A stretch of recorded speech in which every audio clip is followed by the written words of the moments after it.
Assalamualaikum warahmatullahi taala wabarakatuh. Alhamdulillahirabbil alamin wassalatu wassalamu ala asyrafil anbiya'il mursalin wa ala alihi washabihi ajma'in. Subhanaka la ilma lana illa ma 'allamtana innaka antal alimul hakim. Rabbi shrah li sadri wa yassir li amri wahlul 'uqdatam min lisani yafqahu qawli. Hai, Alhamdulillah, syukur kepada Allah SWT kerana memberikan nikmat kesihatan, nikmat iman, nikmat Islam, segala nikmat yang masih kita hadapi. Dan walaupun mungkin sekarang ni dalam keadaan yang getir, di mana kita dapat maklum hari ni yang kes di COVID-19 pada hari ini adalah 7,400 lebih. Jadi setakat ini adalah yang paling tinggi dan membuatkan kita sebagai orang awam, kita akan merasakan ketakutan dan perlu untuk kita menjaga diri kita masing-masing, duduk kat rumah, dan kalau kata kita keluar sekalipun, biar kita ada matlamat yang tertentu. Jangan disebabkan sahaja kita nak pergi mata-mata kadang-kadang sebab stres duduk rumah, tapi kita nak keluar, dan bila kita nak keluar tu kita nak bersosial dan sebagainya, hentikan niat tersebut. Dan kita bimbang sebenarnya. Saya bimbang anda yang menonton ni dapat sakit lah. Saya pun tak nak benda tu berlaku. Kita pun kalau boleh kita nak dalam keadaan yang baik dan sentiasa semua orang sihat. Okay? Tambah-tambah orang yang mendengar ni lah. Orang yang bercakap ni lagilah penting kan. Sebab kalau saya sakit, buat ni. Sekejap. Sorry. Kalau orang yang sakit ni, kalau orang yang bercakap ni sakit, lagilah bahaya kan. Tak boleh nak cakap untuk apa. Okay. Waalaikumsalam semua. Selamat petang saya ucapkan. Kita nak test dulu. Okay.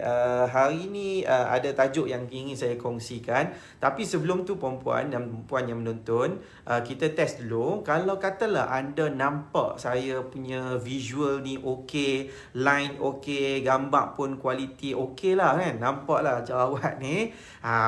Cuba bagi number kat saya. Tulis number 7.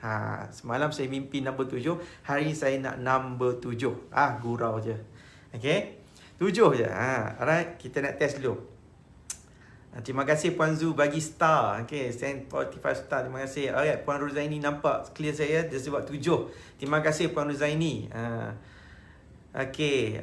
Puan Ruzaini saja ke yang nampak 7? Okay. Rin Azrina. Okay. Kata 7. Alright. Rahani Abdullah pun kata 7. Okay. So saya percaya sekarang ni line kita, saudara saya dengan puan semua okey. Kalaulah ada yang tulis tu number 1, number 2, saya pun tak tahu apa yang berlaku kepada line dia. Okay. Alright, buat yang first time join saya punya live, saya nak ucapkan terima kasih kepada anda kerana anda masuk juga live ni. Dan tak lain tak bukan, saya perkenalkan diri dulu untuk orang yang baru. Nama saya Fahmi, Khairul Fahmi Ramli. Saya seorang peguam syar'i yang beramal di negeri Kedah, Perlis, Penang dan Perak. Dan kita ada strategic partner dekat negeri lain. Dan perkara yang selalu saya buat sekarang ni adalah memberi info, memberi pengetahuan. Kalau biasanya kita akan ada kekangan waktu lah. Sebab biasanya kita ada kes, jadi ada consultation dan sebagainya. Jadi sepanjang PKP ni ada banyak peluang yang mungkin saya boleh manfaatkan, iaitu dengan memberi anda info, berkongsi ilmu. Saya nak kata mengajar tu tak lah, sebab saya bukanlah sampai satu tahap orang yang dah macam mana, orang yang sangat-sangat berilmu, tak. Saya jauh sangat kalau nak bandingkan dengan para ulama dan sebagainya.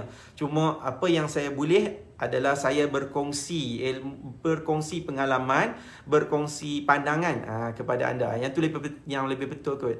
Jadi tengok ramai orang yang dah follow saya, yang dia dah tahu, saya berkongsi, dan saya selalu menulis. Saya menulis untuk memberi pengetahuan. Kita ada banyak platform yang kita sentiasa kongsikan. Dekat YouTube ada, dekat Facebook ada dan sebagainya. Dan fokus saya adalah untuk memberikan pengetahuan khususnya kepada para wanita. Jadi kalau siapa yang first time baru join, dia mungkin tanya siapa dia ni dan sebagainya. Kenapa dia ni dia bercakap pasal wanita saja, dia tak ada cerita pasal laki ke? Tak, bukan sebab isunya laki ataupun wanita, tak. Tapi sebabkan saya nak bantu wanita sahaja. Jadi saya minta maaf kalau kata ada lelaki yang nak minta saya fight untuk kes fasah ke, minta maaf. Saya takkan wakil defendant untuk lawan fasah. Okey. Tapi kalau katalah untuk mempermudahkan kes, untuk bincang tu, insya-Allah boleh. Tapi kalau katalah untuk saya nak fight tu, saya hanya akan nak bantu wanita sahaja yang ingin yang digantung, tak bertali. Okey. Gamak tak gerak, dapat dengar je pun jadilah. Yang ni problem. Sebab tiba-tiba gambar saya stuck seorang lagi. Kalau orang lain ni Puan Azwar, orang lain semua kata okey. Jadi Puan Azwar kalau kata gambar tak gerak tu, risau juga tu. Okey, takut lagi ni tiba-tiba ada orang lalu, dia ni siapa dia pula ni, simpan gambar mana pula ni. Gurau saja petang ni. Takkan gurau pun tak bagi. Okey, alright. So memandangkan situasi kita sekarang dalam keadaan PKP, ada tempat yang PKPD dan sebagainya, tapi majoriti dekat Malaysia kita boleh katakan sekarang ni PKP. Jadi sepengetahuan saya, sepanjang tempoh PKP ni, banyak mahkamah syariah telah memberitahu yang untuk memfailkan kes sekarang adalah tidak dibenarkan. Okey, ada mahkamah yang benarkan untuk failkan kes dengan buat appointment. Tetapi banyak yang saya terima maklum kes di mahkamah syariah sekarang tidak boleh difailkan, melainkan kes-kes yang bersifat keterdesakan. Okey, kes-kes yang bersifat terdesak, desperate. So kita nak tahu apa kes yang berbentuk desperate. Betul? Jadi siapa yang nak tahu kes yang berbentuk desperate tersebut, why not anda yang join ni, why not tekan butang share. Okey, kongsikan kepada rakan-rakan wanita yang lain yang nak tahu tentang perkongsian pada petang ni. Okey, perkongsian petang ni sangat penting. Okey, sangat-sangat penting untuk anda faham, sebab saya dalam tempoh 2-3 minggu ni saya banyak berkongsi tentang lafaz cerai. Jadi ramai orang yang bertanyakan soalan kepada kita, dan ada yang sempat kita jawab, kita sempat. Dan kalau kata yang tak sempat tu, saya nak anda semua kalau boleh dapatkan maklumat melalui live macam ni, video. Banyak kali dah kita ni ada mencadangkan minum air tuan. Okey, bukan tak mau minum, sebab saya puasa hari ni. Ana shaim, dah lambat. Saya tahu di kalangan anda ni ada yang dah apa tu? Ada yang dah raya kan. Dia buat awal. Saya lambat sikit. Biasalah banyak godaan makanan sebelum ni. Okey, jadi alhamdulillah bagus jugalah bila dapat puasa ni. Dia kekuatan puasa ni senang bila kita di tempat kerja kan. Kita ada banyak kerja kita kena buat. Tambah-tambah buku yang saya tulis sekarang ni pun mendapat banyak sambutan, sehingga kan kita banyak tak sempatlah kita ketika merancang strategi. Dan saya baru buka saja untuk siapa yang berminat menjadi dropship kita. Sebab kita faham dalam keadaan sekarang ni, masing-masing nak cuba mencari satu janaan pendapatan. So apa kata saya fikirkan yang terbaiknya sekarang ni adalah saya berkongsi, selain berkongsi ilmu, so saya berkongsi peluang untuk anda yang ingin menjana pendapatan dengan cara menjual buku. Okey, saya ada terbitkan satu buku. Saya tak target pun nak masuk kedai buku lagi. Okey, buku saya tu memang saya target nak masuk kedai buku, tapi sekarang ni saya rasa belum lagi, sebab saya nak bagi peluang kepada anda, anda yang menjadi follower, anda yang sentiasa ikut saya ni, siapa yang nak menjadi kita punya dropship buku tersebut, jadi anda boleh tengok dekat page nanti ni, ada link yang kita dah sediakan untuk join. Free sahaja dropship tu. Okay, kita nak kongsi pendapatan, kita nak kongsi rezeki dengan anda. Okay, kalau sekarang ni kita tak jaga kita, siapa lagi nak jaga kita? Okay, so saya nak bantu anda yang nak cuba untuk mencari pendapatan tambahan. Di samping saya bagi maklumat kepada anda ni, so saya pun nak bantu anda dari sudut yang lain. Okay, saya faham satu perkara tersebut. Dan yang penting saya takkan lari daripada matlamat saya, ingin berkongsi cerita, berkongsi pengalaman dari sudut perundangan mahkamah syariah. Okey, sebabnya dalam kes yang hari ni saya nak cerita petang ni adalah berkaitan dengan pengesahan lafaz cerai. Okey, lafaz cerai luar mahkamah. Siapa yang ada soalan apa ni boleh letak soalan. Alright, kita boleh bincangkan bersama. Sebelum kita nak bincang pasal soalan tu, okey, ada banyak orang yang tanyakan kepada saya tentang tuan, lafaz macam ni sah ataupun tidak, sah ataupun tidak. Okey, saya dah bagi tahu banyak kali saya tak boleh sahkan. Okey, jadi kita bagi tahu puan kena buat kes ni ke mahkamah syariah. Jadi ada orang yang berkongsi cerita, dia kata bila dekat mahkamah syariah ni ada dia buat, kemudian ada suami datang ke mahkamah dan dia tak mengaku. Dia tak mengaku, kata dia lafaz. Kadang-kadang yang menjadi permasalahan adalah dari sudut niat. Okay, bila kita sebut tentang lafaz cerai ni, dia ada dua jenis. Yang pertamanya lafaz cerai soreh, yang kedua lafaz cerai kinayah. Soreh tu maksudnya jelas, kinayah tu maksudnya kiasan. Okay, jelas dan juga kiasan. Jelas ni macam perkataan yang digunakan talak, perkataan cerai, kalau bahasa Arab dia ada sebut firaq dan kemudian sirah. Jadi empat perkataan ni ataupun satu lagi lah kalau kita biasa guna perkataan bahasa Inggeris cakap divorce, so I divorce you ke kan sebut. So yang tu pun dah memang menunjukkan kepada perceraian, yang tu boleh dikira sebagai jelas. Okey, jadi bila dikira sebagai jelas, kalau katalah suami tak ada niat sekalipun, dia boleh disabitkan. Okey, boleh disabitkan. Cuma yang nak sabitkan sah ataupun tak tu bukan saya. Okey, bukan ustaz, bukan mana-mana orang yang ada ilmu agama. Tapi hanya satu orang saja, iaitu hakim mahkamah syariah sahaja yang berhak untuk mensabitkan. Cuma yang menjadi isu sekarang ni adalah biasanya dekat lafaz kinayah. Lafaz yang berbentuk kiasan.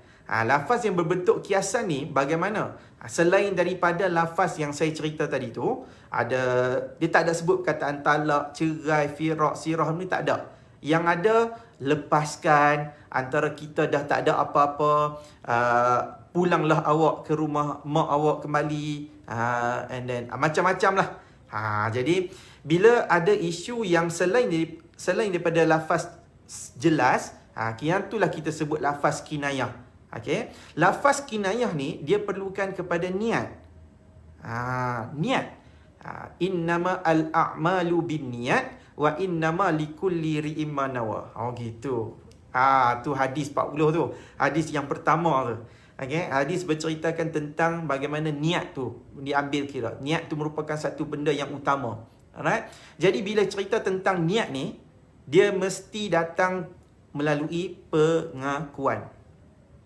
Okey, mesti mengakui pengakuan. So far berapa ramai yang faham yang saya cerita tadi tentang soreh tu, sebelum saya nak cerita tentang niat ni. Okey, boleh so far okey Alright. Bila kita cerita tentang kinayah, dia perlukan kepada pengakuan dari sudut lafaz tersebut dan pengakuan dari sudut niat dia. Niat untuk menceraikan. Okey, jadi kalau katalah ada lafaz yang jelas, lafaz yang berbentuk kinayah tersebut jelas, masih dia perlukan kepada niat. Mesti memerlukan kepada pengakuan terhadap niat tersebut. Jadi kalau perlukan pengakuan ni, sama ada suami tu tak datang ke, ataupun sama ada suami tu hilang ke, jadi yang tu adalah satu masalah yang besar. Bagaimana kita nak buktikan niat? Dia tak ada perkara lain boleh buat, melainkan hakim perlu mengarahkan untuk suami tu datang ke mahkamah dan menceritakan betul ataupun tidak dakwaan. Kemudian bila dah betul ataupun tidak sebut, ada niat ataupun tidak lafaz tersebut. Jadi kalaulah dia kata ya memang ada niat, suami ni kata memang saya sebut perkataan saya lepaskan awak tu. Lepaskan tu maksudnya apa? Ya, saya berniat untuk menceraikan. Jadi baru dikira niat tu. Tapi bagaimana pula kalau kata suami ni tak mengaku, dia kata tak ada niat. Dia memang sungguh-sungguh ni kata tak ada, saya tak ada niat. Habis tu apa yang dimaksudkan lepas tu? Saya tak tahulah, saya pun tapi tak ada niat lah. Tak tahulah, kadang-kadang ada ni orang jenis macam ni, dia nak pusing je sampai ke sudah dia nak pusing. Tapi bila dia dah kita tak boleh paksa. Kalau dah memang dia mengaku kata tak ada niat, jadi memang kita kena pegang kepada pengakuan tersebut. Yang ni yang selalu menjadi isu. Tajuk yang kita nak cerita hari ni adalah berkaitan dengan bagaimana suami tak mengaku. Okay. Biasanya orang ni dia nak tahu suami dia tak mengaku. Jadi apa dia nak kena buat? Jadi dah masuk dalam mahkamah, mengaku tak lafazkan cerai. Niat dia pun memang dia kata dia tak ada niat. Ada macam jadi saya cerita tadi ni, cerita tentang lafaz yang dalam bentuk kinayah. Perkataan dia tak ada guna perkataan talak, dia tak ada perkataan cerai. Tapi ada juga keadaan yang mana dia bagi mesej. Dia bagi mesej, dia bagi WhatsApp. Sekarang ni zaman yang media sosial ni macam-macam, PM, DM. Dulu mungkin mesej je, sekarang ni DM, PM, komen pun ada juga. So benda yang berbentuk tulisan. Dan kemudian ada juga keadaan yang mana sekarang ni zaman yang boleh rakam voice note. Saya pernah bawa satu kes yang mana kes pengesahan lafaz cerai tersebut. Lafaz cerai itu dihantar dalam bentuk voice note kepada isteri. Jadi nak jadi ceritanya, kes tersebut masih dianggap sebagai lafaz cerai kinayah. Walaupun voice note tu jelas dia ada bunyi, dengar perkataan aku ceraikan hang semua tu. Tapi disebabkan dia masuk dalam bentuk rakaman bertulis dan sebagainya tu, so dia dikira sebagai lafaz cerai kinayah yang masih perlukan kepada pengakuan. Betul tak hantar ni? Betul. Ada niat tu pun tak? Ada. Kalau dia kata tak betul, saya tak hantar, dia tak mengaku. Jadi menjadi beban kepada kita untuk buktikan macam mana benda tu boleh dapat kat kita. Okay?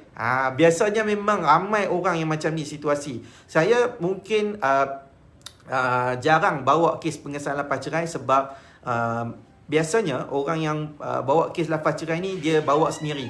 Okay? Melainkan ada orang yang nak lantik peguam. Tapi banyakkan yang saya boleh katakan ramai orang dia bawa sendiri, hakim akan soal siasat benda ni. So, apa yang saya boleh kongsikan, sepanjang kita berada di mahkamah, kita dapat lihat banyak situasi yang macam tu. Okay, situasi yang melibatkan suami dan isteri ni.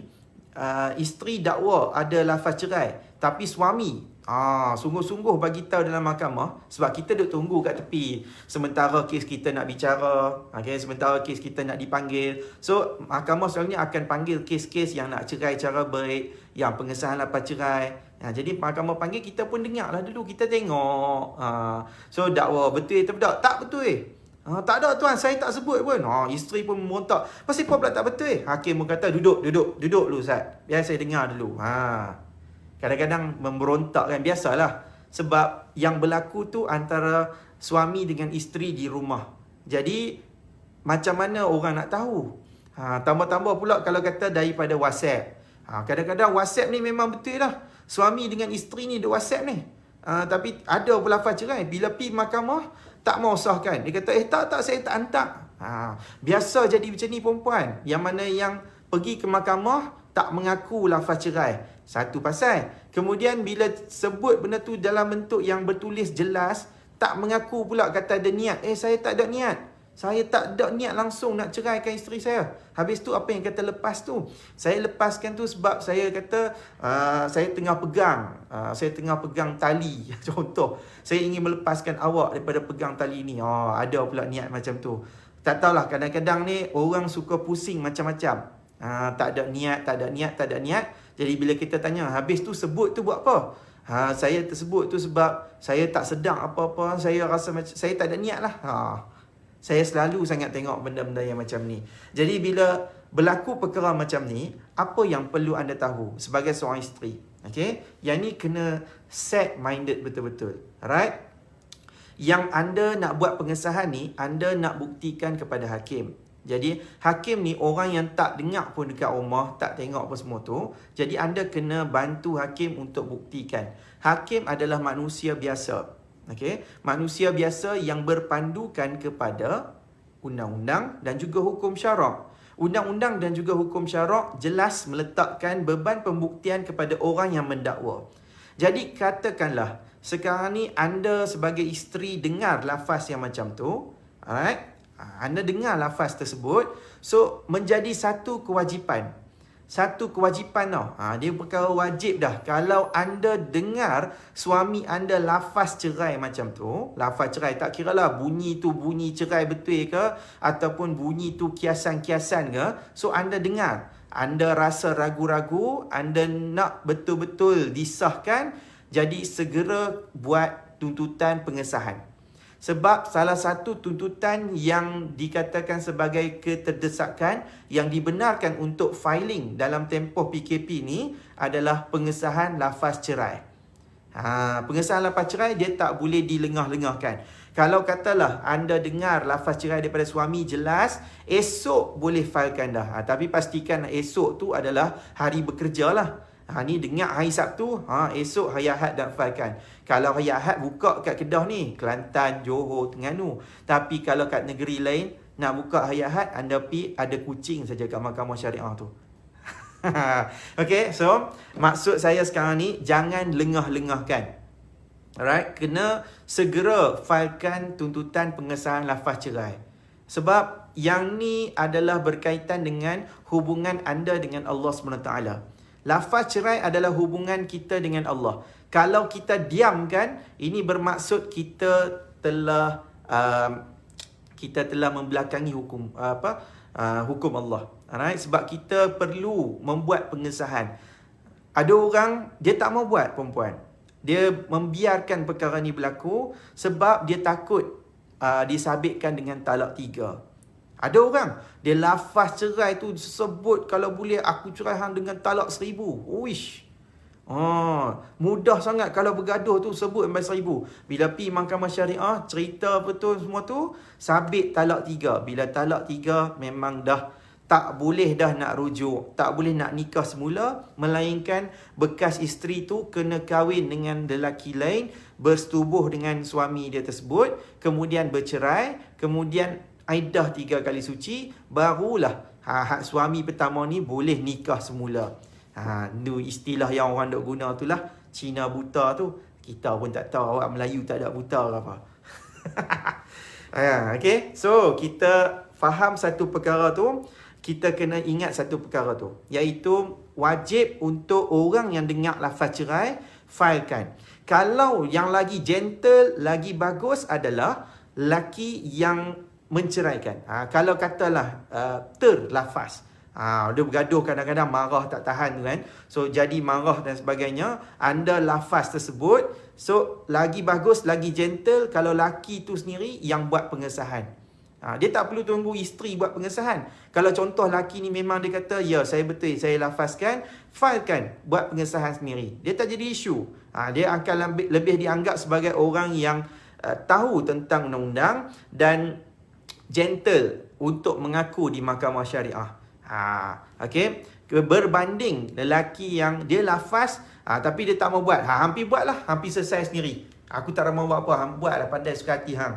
Padahal dia yang lafaz. Sedangkan dalam undang-undang bila ada lafaz tersebut, kita perlu pengesahan. Bila pengesahan tersebut, mestilah sebaiknya orang yang lafaz tu mengesahkan, bukan orang yang dengar tu mengesahkan. Jadi biasa perkara ni berlaku, tak kisahlah yang lafaz ke, yang dengar ke, yang penting dua-dua kena hadir. Dua-dua suami isteri kena hadir untuk buat pengesahan. Okey, bila dah buat pengesahan, baru kita boleh terima ada niat tak ada niat, mengaku ataupun tidak. Sebab ada orang dia pergi ke mahkamah, macam saya cerita tadi, dia tak mengaku. Bila tak mengaku, hakim tolak. Ada orang dia mengaku, lafaz tersebut dilafazkan, dia bagi tahu pula tak ada niat. So macam mana sekalipun, yang penting buka kes dulu, buat pengesahan lafaz cerai ni, dan kemudian biar suami ceritakan sendiri kepada hakim betul ataupun tidak lafaz yang kita sebut tersebut, dan kemudian ada niat ataupun tidak untuk kes kinayah. Kalau untuk yang kes lafaz cerai soreh, ada niat ke, tak ada niat ke, dia tetap boleh sabit. Tapi kalau lafaz tu lafaz kinayah, dia mesti kena ada pengakuan lafaz, dan dia mesti kena ada pengakuan niat tu. Niat tu penting. So, kalau kata suami tak mengaku, apa yang boleh dibuktikan adalah berdasarkan kepada sumpah sahaja. Okay, sumpah di mahkamah syariah. Okay, baik, sumpah kita sebut sumpah nafi lah benda ni. Baik. Biasanya kita ni dah banyak dimomokkan, diceritakan dengan sumpah ni boleh buat bila-bila masa. Okey, dekat mana-mana. Sebab kita biasa duk tengok ahli politik sikit-sikit sumpah. Kalau tak betul sikit, jom pergi masjid, angkat sumpah laknat. Macam tu pula. Alright, sumpah macam ni semua adalah sumpah yang tak bertepatan. Sumpah dalam kaedah perundangan, dalam kaedah Islam, dia berdasarkan kepada hadis Nabi. Nabi kata al-bayyinah ala mudda'i wal yamin ala man ankara. Maksudnya keterangan. Al-bayyinah. Baca-baca tak dalam Al-Quran? Nama ada surah Al-Bayyinah. Tahu tak surah yang mana? Kita jangan dengar perkataan tu. Kita tahu dulu kita dah sebut lam yakunin. Kan? Lam yakunil lazina kafaru min ahlil kitabi wal musyrikin. Tahu kan? Biasa kot dah. Tu nama surah Al-Bayyinah. Maksudnya keterangan. Keterangan ni benda apa? Bukti.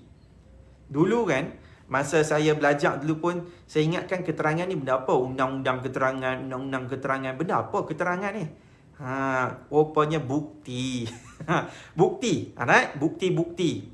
Jadi, Al-Bayyinah ni adalah bukti keterangan atas orang yang mendakwa. Al-Bayyinah ala mudda'i. Mudda'i tu orang yang mendakwa. Wal yamin ala man ankara. Yamin tu maksudnya sumpah. Ada nama yamin kat sini? Kalau ada lah kan. Biasanya orang perempuan nama Yasmin. Dia jarang ada nama Yamin. Okay? Wal yamin ala man ankara. Okay? Maksudnya sumpah atas orang yang menafikan. Alaman ankara. Orang yang tak mengaku tu, dia kena bersumpah. So, maksudnya, prosedur dia bukan terus-terus, okey, kita dakwa kata lafaz cerai tersebut. Kita dalam kes kita sekarang ni lafaz cerai. Sebagai isteri, anda dengar lafaz cerai tu, suami kata, aku ceraikan hang dengan talak satu. Contoh dia. Okay? So, kita dakwa. Lafaz tersebut pada semalam bila? Semalam 25 hari bulan 5. Okay, jam berapa? Jam 9.30 malam. Di mana? Di ruang tamu, dalam rumah, di alamat bla bla bla. Okay, baik. So, dakwaan kita yang tu. Suami lafaz cerai, jelas macam tu. Alright, so kita pun pergi mahkamah, kita kena buat tuntutan pengesahan lafaz cerai. Kita dah state kan, bila, di mana, bagaimana. Okay, so settle yang tu. So, suami pula, dia akan bagi tahu, kata, tak mengaku. Dia kata tak ada benda tu. Yang tak betul. Bila tak betul tu, so beban tu akan pergi kepada isteri balik. Masa bicara, isteri kena buktikan. Bagaimana dia nak buktikan benda tu? Bukti ni datang dalam bentuk macam-macam. Cuma dalam kes lafaz cerai ni, biasanya mahkamah nak dengar bukti ni dalam bentuk keterangan dua orang saksi lelaki. Okay? Dua orang saksi lelaki. Kalau kata lafaz cerai tu dalam rumah, tak ada orang dengar ni. Kita dengan suami sahaja. Anak-anak pun tidur, tak tahu. So bergaduh macam tu, ada lafaz macam tu, gaduh antara suami isteri. Jadi, kalau anda buat pengesahan tu, suami tak mengaku, so mahkamah akan menyuruh menyuruh suami tu bersumpah nafi. Dia akan baca ni lah. Wallahi wabillahi watallahi, bahawasanya dakwaan tersebut adalah tidak dakwaan yang diberikan tu adalah tidak benar. So kalau suami itu bersumpah, jadi mahkamah akan pegang kepada sumpah suami tersebut. Sumpah suami itulah, sumpah bahawa lafaz tu tak ada niat ke apa dan sebagainya. Jadi mahkamah akan tolak. So anda baliklah duduk suami isteri macam biasa. Okey. Tapi, kalau katalah mahkamah arahkan untuk suami bersumpah. Suami kata tak mau. Dia tak mau sumpah. Jadi, mahkamah akan membenarkan untuk isteri tu bersumpah. Dia sumpah tu dia patah balik. Isteri ni. Sebab isteri tak ada saksi. Betul kan? Isteri tak ada saksi. Jadi, bila isteri tak ada saksi, dia pindah sumpah tu mesti kepada suami dulu. Tapi, suami tak mau sumpah. Jadi, suami tu sumpah yang suami tu, sumpah tu akan dipatah kepada isteri balik. Isteri boleh bersumpah. Okay, sumpah kepada isteri pula. So isteri ni dakwa sumpah macam tu, so sabit atas aduan sumpah tersebut. Okay, pening kan? Pening. Tapi tak apalah. Yang saya nak cerita sekarang ni, situasi ni adalah situasi yang pening pun. Benda ni ada di kalangan masyarakat kita. Senario ni sentiasa berlaku supaya saya nak anda semua tahu. Kadang-kadang orang ni dia pergi ke mahkamah, dia marah sangat dekat mahkamah. Pasal apa pula tak sabit ni? Padahal saya sendiri dengar. Bukan cerita dia puan dengar, okey? Tapi masalahnya tak cukup bukti. Okey? Cerita tak cukup bukti ni adalah cerita yang pahit dan terpaksa ditelan. Okey? Tambah-tambah bab pengesahan lafaz cerai. Sebab biasanya lafaz cerai ni jarang berlaku di tempat awam. Ramai dengar gaduh dekat dalam rumah tapi ada mak, ada ayah, ada adik, ada abang, kak long, kak ngah, pak cik, semua ada. Jarang ada macam tu. Okay? Tapi kalau ada, suami tak mengaku, so at least ada saksi. Saksi buat main, seorang, dua orang, tiga orang, semua saksi dengar, mahkamah akan benarkan tuntutan ni, sabit. Tapi kalau tak ada ni, duduk dalam rumah tengah malam bergaduh, bam, lafaz cerai tu suami sebut, tak ada saksi. Bila pergi mahkamah, suami tak main lah, suami hilang lah, suami tak mengaku pula. Jadi yang ni lah yang selalunya mahkamah berpegang kepada keterangan ataupun sumpah suami tersebut. Faham Dia tak boleh salahkan hakim tak faham lah, hakim tak tahulah dan sebagainya. Hakim ni dah buat dah ikut undang-undang, ikut hukum. Tapi disebabkan kita tidak faham, kita nak sentiasa nak salahkan orang lain.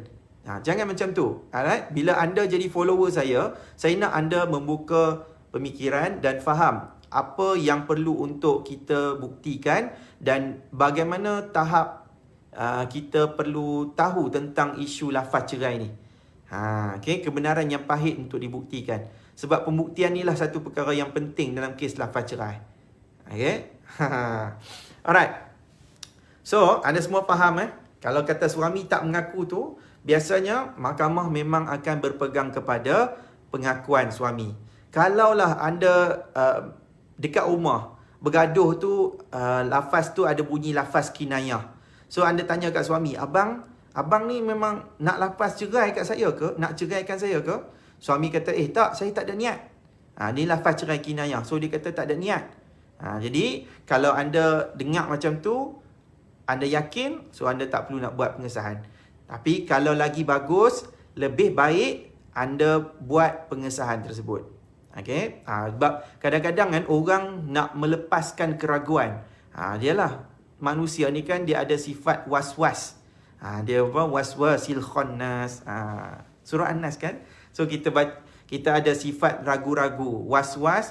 Jadi kita ni nak lepaskan keraguan biasanya dengan cara orang lain mengesahkan. So buat pengesahan kat mahkamah.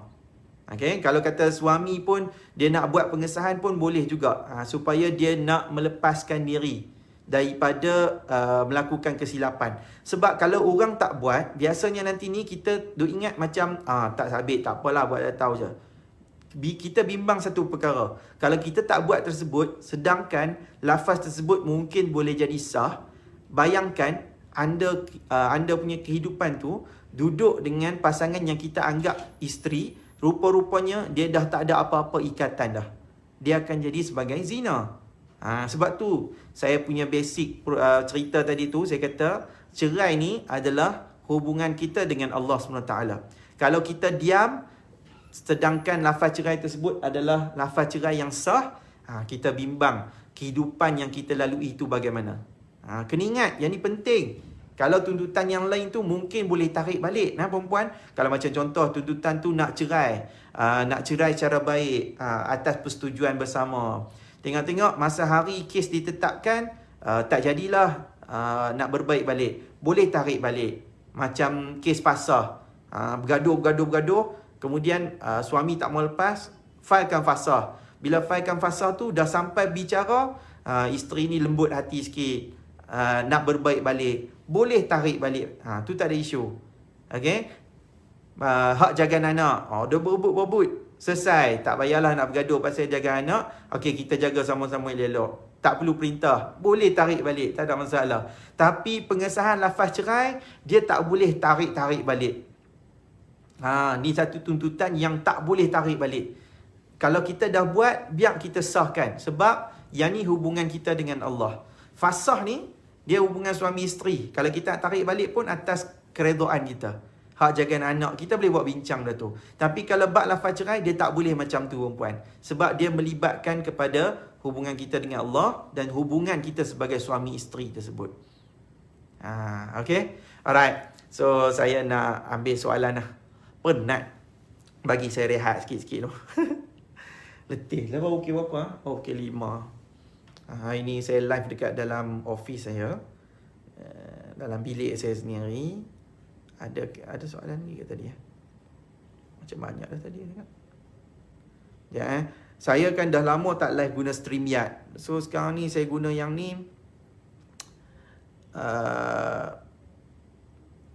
Saya guna live biasa ni dia payah sikit nak tengok kan. Okay. Saya tengok ada soalan daripada Puan Zu. Puan Zu kalau ada Puan Zu tanya, boleh ke bila suami cakap tak ada niat tu tapi kita nak suruh dia buat sumpah laknat depan hakim? Dia tak payah minta pun. Memang hakim akan suruh dia bersumpah. Okey Puan Zu? Dia sebab bila kita tak ada saksi, bila kita tak ada saksi dalam buktian tu, so hakim memang akan arahkan untuk suami bersumpah. Dia tak sebut sumpah laknat. Okey, tapi sumpah nafi. Sumpah penafian. Wallahi wabillahi watallahi bahwasanya aku tidak berniat. Yang tu untuk orang yang lafaz cerai kinayah. Kalau katalah lafaz cerai soreh pun kita dakwa tapi suami tak mengaku. Okey, suami kata tak ada lafaz tersebut, kita tak ada saksi. So sumpah tu pun sumpah nafi juga. Dia menafikan tak ada bahawa wallahi wabillahi watallahi saya tak ada pun lafaz niat macam tu. Yang ni lafaz yang akan diarahkan oleh mahkamah.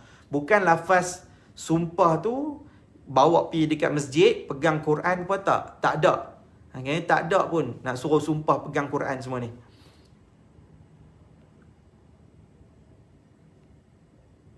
Okey, saya nampak soalan daripada Puan Ardina Arif.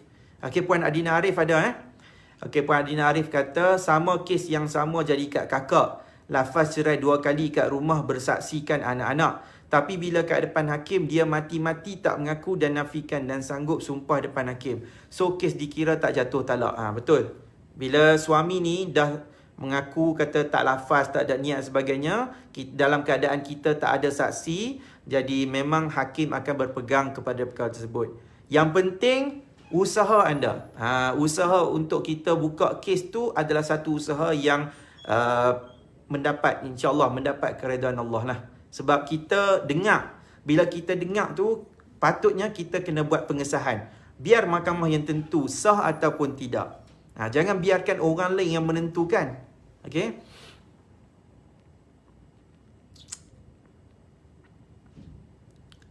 Okey, Puan Nur Azwa. Saya nak bertanya, macam mana ya andai kes pasah berjaya? Okey. Jatuh talak atas isteri. Tapi kalau suami gantung tak bertali, isteri dia memang tak ambil tahu. Adakah suami akan dimaklumkan yang telah jatuh talak tersebut? Minta cerai sikit tuan untuk suami yang memang tak bagi kerjasama dan tak hadir sepanjang proses. Okey. Saya nak cuba fahamkan saya Puan Azwa kes pasah dah sabit lah kan, dah berjaya. Dah sabit talak atas isteri tapi kalau suami gantung tak bertali isteri. Okey, so suami tu tak ambil tahulah. Kalau kata yang tu kan. Alright. So kalau kata dah sabit yang tu, dapat perintah nanti, dapat perintah fasah, kena bagi dekat dia. Okey, perintah fasah, perintah bertulis, perintah bersih tu nanti akan dikeluarkan oleh mahkamah syariah. So perintah tu anda akan dapat satu dan kemudian kena bagi satu dekat bekas suami. Tujuan dia untuk apa? Untuk anda dapatkan sijil cerai. Perintah lah. Anda pergi mahkamah semua ni. Pergi mahkamah tujuan anda untuk dapatkan perintah. Pergi mahkamah untuk nak sahkan cerai sebab kita nak perintah cerai. Sorry. Okay. So kalau dah dapat, dah berjaya, dah fasah. Sepanjang proses fasah tak pernah hadir. Tapi dia masih hidup. So dapat perintah nanti ni, anda bagi saja. Okay, post sahaja. Post pun boleh. Tapi kalau nak bagus, bagi by hand lah.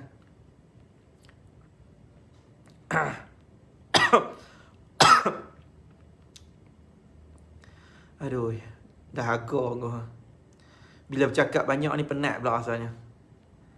Okey, sambil-sambil tu saya nak bagi tahu siapa yang berminat untuk jadi kita punya dropship, jual buku kita, buku yang saya terbitkan, anda dialu-alukan. Nanti anda boleh tengok dekat page ni ya, after live ni. Dan siapa yang belum join lagi kita punya Telegram, anda boleh join. Siapa yang suka tengok Telegram, Telegram tu adalah satu platform yang biasanya banyak kita communicate. Kita ada buat poll, undian, kita ada buat macam-macam. So anda boleh tengok dekat Telegram, cari nama Fahmi Ramli Official, dan insyaAllah kita boleh menjadi sebahagian daripada komuniti. Saya pun baru berjinak-jinak buat TikTok. TikTok pun kita tengah buat sekarang ni. Best pula tengok TikTok kan. Walaupun TikTok ni di kalangan orang-orang yang muda, tapi lama-kelamaan yang muda tu pun akan jadi tua juga kan. Okay. Saya nampak Ardina Arif. Puan Ardina kata, basically kalau husband berat nak mengaku dia lafaz cerai, lupakanlah nak kekot, buang masa, buang duit dan buat isteri sakit mental je. Oh, okey, macam ni Puan Ardina. Kalau siapa-siapa yang ada pemikiran macam Puan Ardina, saya mohon perkara ni diperbetulkan. Alright? Kalau macam ni saya bagi tahu. Kalau lafaz tersebut kita dengar lafaz daripada suami, okey, lafaz cerai tersebut dalam bentuk kinayah. Okey, lafaz dalam bentuk kinayah. So kalau lafaz dalam bentuk kinayah ni puan-puan, kalau dia bagi tahu kata tak mengaku, memang tak ada niat pun. Kalau tak ada niat, anda mungkin tak perlu pun tak apa, tapi saya rasa yang tu bagus kalau buat. Okey, bagus. Tapi andai katalah, kalau katalah lafaz tu lafaz cerai yang jelas, lafaz soreh, alright, lafaz yang jelas dan soreh, jangan tak buat. Saya kata tadi hukum dia wajib. Walaupun mungkin kita tahu bahawa dia akan ada kemungkinan tak mengaku. Okay? Pastikan anda ambil pendekatan untuk buat. Sebab lafaz cerai ni adalah perkara yang penting, yang tak boleh kita ambil mudah. Okay? Puan Ardina, jangan macam kita fikir tentang buang masa, buang duit. Tanggungjawab kita kena tunaikan tanggungjawab kita. Sebab kita dengar. Biar mahkamah yang hukumkan sebaliknya.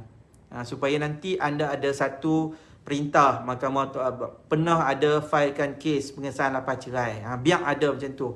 Supaya ada effort. Jangan kita diamkan. Okay? Kalau kata suami tak mengaku sekalipun, biarlah dia tak mengaku depan hakim, biar dia angkat sumpah depan hakim. Okay? Alright, Puan Suhaiza Mahzir. Assalamualaikum. Kom dah macam Jcom. Waalaikumsalam. Kalau dengar voice WhatsApp suara, takkan mahkamah tak boleh hukumkan sebab memang suara dia sekali nama dan binti dia sebut. Okey. Lafaz cerai, lafaz cerai dia mesti berlaku di hadapan. Kalau dalam bentuk bertulis ataupun voice note, dia dikira lafaz cerai kinayah. Saya kata sekali lagi lafaz cerai yang soreh mesti jelas di hadapan. Tapi kalau lafaz tu jelas bertulis ke voice note ke, dia dikira sebagai lafaz cerai kinayah. Okey, kinayah dia masih dikira sebagai kiasan, dan dia mesti ada pengakuan daripada suami, dan dia mesti kena ada pengakuan niat cerai daripada suami. Ni bab hukum, bab hukum. Dia bukannya boleh kira dah dengar voice tu tak boleh macam tu Puan Suhaiza. Dia mesti kena ada pengakuan yang dia hantar voice note tu, dan pengakuan yang dia ada niat untuk ceraikan. Okey?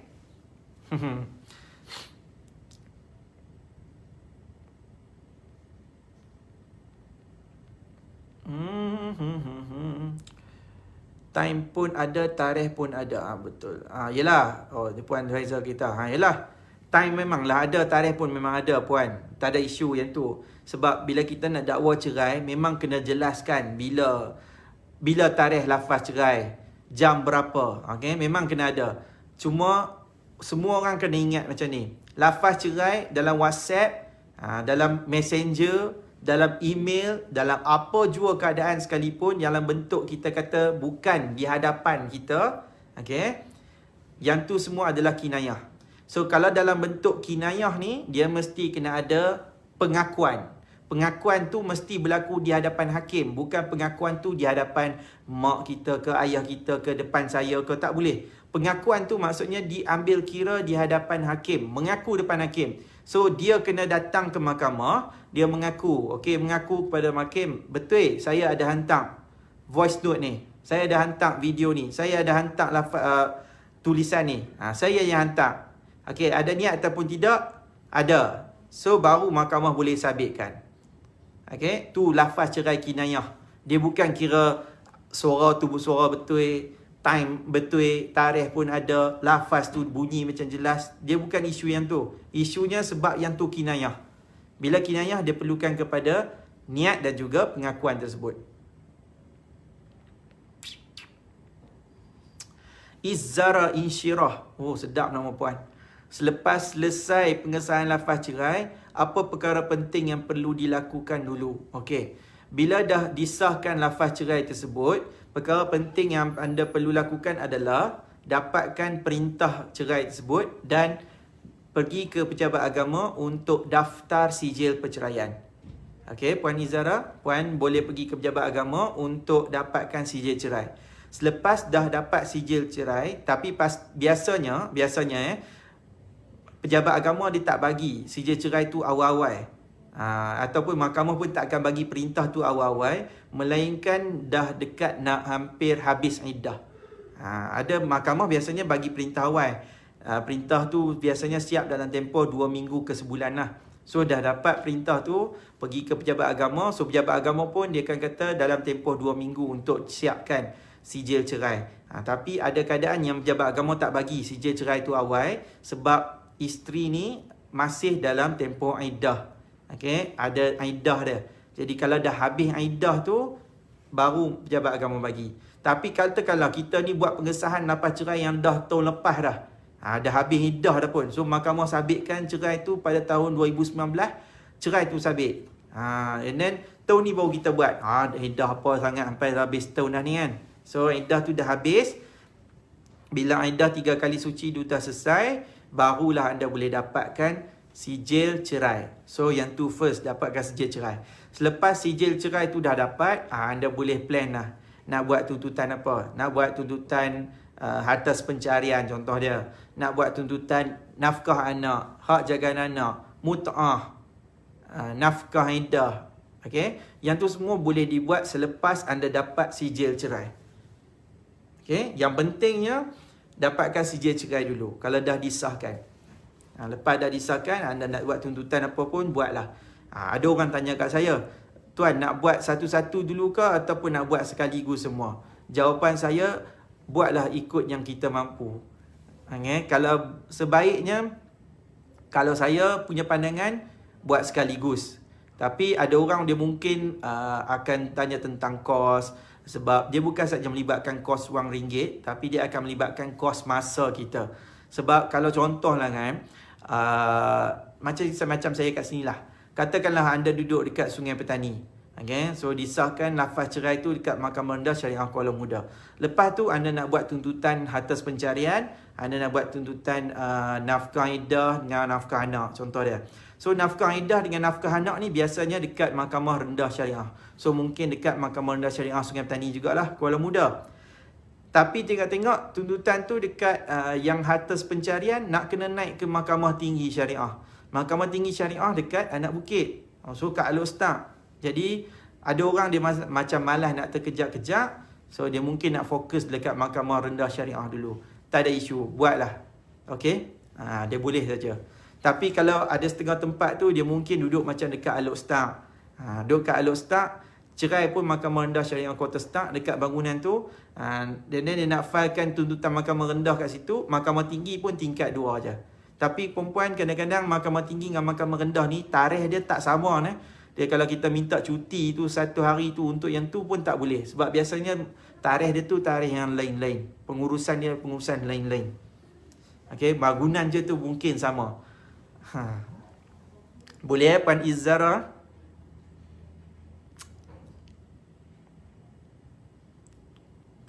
Okey, Puan Zu.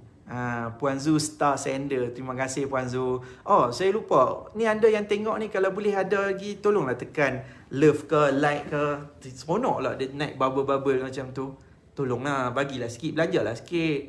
Okey, boleh ke Tuan explain tentang perceraian section 47 untuk next live? Sebab sekiranya pengesahan lafaz cerai tak sah, apa proses seterusnya jika nak teruskan perceraian? Okey, next live tentang section 47. Okeylah. Nanti saya akan terangkan tentang section 47. Menarik juga tu sebenarnya. Dan dia salah satu tuntutan yang ada mahkamah benarkan untuk tuntutan tu difailkan. Perceraian secara baik tu. Okey, soalan daripada WW Nikmal Yasir. Okey. Tuan Nikmal, isteri minta cerai, adakah isteri dapat harta pencarian? Okey, jawapannya dapat. Sebab cerai dia tak kisah siapa yang tuntut. Suami tuntut ke, isteri tuntut ke, tak ada isu. Okay? Dia tetap boleh tuntut harta pencarian. Okey, isteri tetap boleh tuntut harta pencarian. Ada orang tanya semalam kat saya, Tuan, saya nak buat sabitan nusyus dekat isteri saya. Okey, untuk apa? Dia kata sebab saya tak mau bagi isteri saya dapat harta pencarian. Jadi jawapan saya kata kat dia, Tuan, harta pencarian dia tak boleh tergugur dengan sebab nusyus. Nusyus hanya ada kaitan dengan nafkah iddah, nafkah tertunggak dan juga nafkah isteri sahaja. Okey, nafkah isteri, nafkah tunggak dengan nafkah iddah sahaja. Nafkah sahaja. So katakanlah isteri ni disabitkan nusyus oleh mahkamah, kita tak cerai, okey. Jadi isteri tu tak layak terima nafkah sahaja, sehinggalah dia kembali taat kepada kita sebagai seorang suami. Itu sahaja. Tapi kalau kata bercerai dalam keadaan status isteri tersebut nusyus, dia hanya tak dapat yang saya kata tadi tu. Dia tak dapat nafkah iddah, dia tak dapat untuk nafkah tertunggak. Tuntutan yang lain boleh. Hak jagaan anak tetap boleh dapat. Nafkah anak tetap boleh dapat. Mut'ah tetap boleh tuntut. Harta sepencarian tetap boleh tuntut. Okey, tak ada kaitan. Nusyus tak ada kaitan. Siapa tuntut cerai pun tak ada kaitan dengan harta sepencarian. Sebab apa? Sebab harta sepencarian, cerita dia bukan cerita tentang bergaduh. Okay, bukan cerita tentang siapa tuntut cerai. Cerita bukan tentang aku burukkan hang burukkan aku, tak. Yang tu semua cerita dalam kes cerai. Harta sepencarian kisahnya tentang sumbangan. Okay, cerita tentang wang ringgit. Cerita tentang kudrat. Yang tu cerita dia dekat dalam isu harta sepencarian. Jadi dia tak ada kaitan siapa tuntut cerai. Okay, clear? Alright.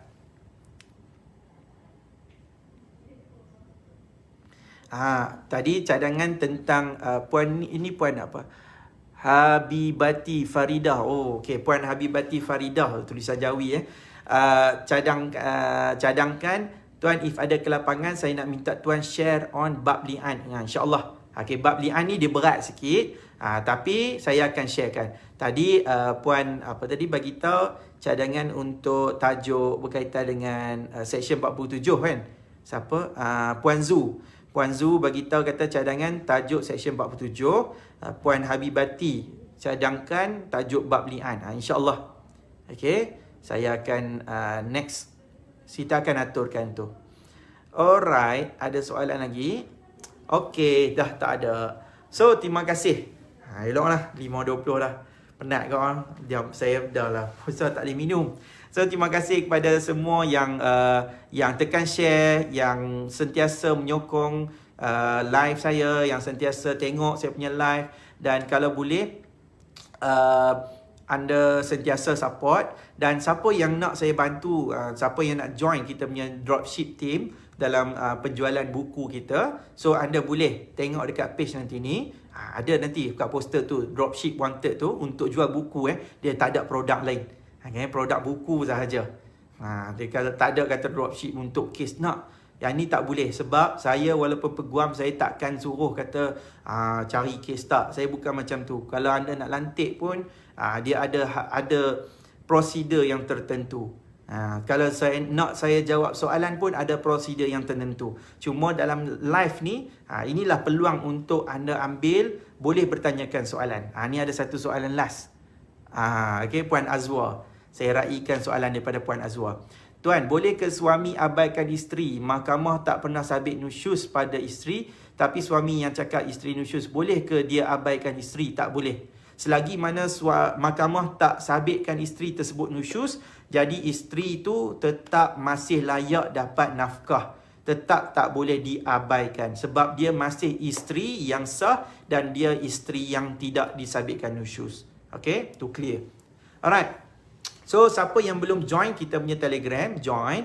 Dan saya ingat saya nak tukarlah nama grup saya. Daripada nama Tanya Tuan Fahmi, saya nak buat nama Klinik Guaman Tuan Fahmi lah. Kan?